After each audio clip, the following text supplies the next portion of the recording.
पुणे के कारोबारी केतन अग्रवाल की मौत के सदमे से उनका परिवार उभर नहीं पा रहा। उनके माता पिता लगातार अपने बेटे के लिए इंसाफ की मांग कर रहे हैं। अपने इकलौते सहारे को खोने से मां का रो रो कर बुरा हाल है। अब केतन के परिवार को पीएम मोदी से उम्मीद है। अब केतन की मां राखी अग्रवाल ने पीएम मोदी को एक भावुक पत्र लिखकर अपने जवान बेटे की मौत के लिए इंसाफ की गुहार लगाई है। पीएम मोदी को लिखे गए इस लेटर में केतन की मां ने कहा, मैंने कभी नहीं सोचा था कि मुझे अपने ही बेटे के लिए न्याय मांगते हुए आपको लिखना पड़ेगा। हर माँ की तरह मैंने भी सपना देखा था कि केतन एक सुंदर जिंदगी बनाएगा, शादी करेगा और हमारे साथ बुढ़ापा बिताएगा। इसके बजाय मुझे अपने बच्चे का अंतिम संस्कार करना पड़ा। एक माँ के लिए इससे बड़ा दर्द और कोई नहीं हो सकता। साथ ही केतन की माँ ने लिखा, मेरे बेटे की बेरहमी से हत्या कर दी गई और उसके साथ ही मेरी पूरी दुनिया चली गई।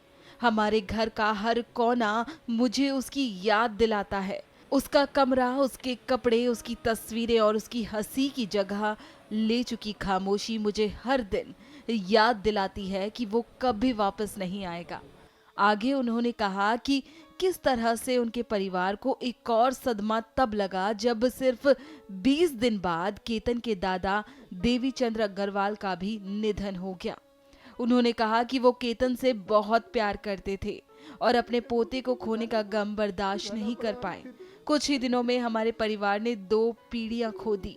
और साथ ही केतन की मां ने पत्र में आखिरी लाइन लिखी कि रात में उसकी तस्वीर को देखती हूँ और कहती हूँ, बेटा, माँ अभी भी तेरे लिए लड़ रही है। मैं बस यही प्रार्थना करती हूँ कि एक दिन मैं उससे कह सकूं, बेटा, तुझे इंसाफ मिल गया।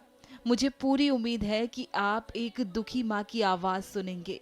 अब आप इन शब्दों से समझ सकते हैं कि केतन अग्रवाल की मां पर इस समय क्या बीत रही है।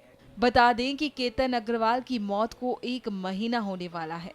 18 जून को मंगेतर सिया ने अपने प्रेमी चेतन चौधरी संग मिलकर कथित तौर पर केतन को लोहागढ़ किले पर ले जाकर 400 फीट गहरे गड्ढे में धक्का दे दिया था।